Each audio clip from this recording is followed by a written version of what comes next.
Meine lieben Freunde, wir sind heute hier, weil die Zeit gekommen ist, um mit dir zu gehen. Deshalb müssen wir uns festlegen, um in den grundlegenden Prinzipien immer flexibel zu sein.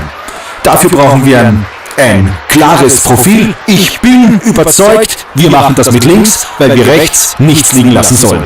Dazu stehe ich, denn für extreme Positionen sind wir zu keiner Zeit, aber auf jeden Fall zu haben. Was wir wollen, ist der radikale Konsens.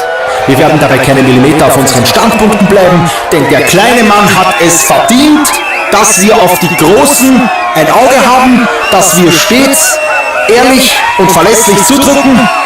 Verstanden? Damit erkläre ich den ersten Parteitag der sozialliberal-konservativen Partei für eröffnet und beschließe ihn mit einem freundschaftlichen Grüß Gott und auf Wiederschauen. Verstanden? Nein? Dann ordnen Sie Ihre Botschaften.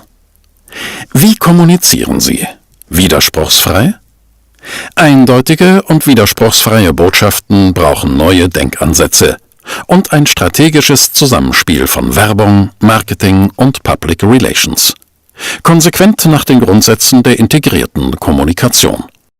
Die Botschaft lautet: Werbung ist tot.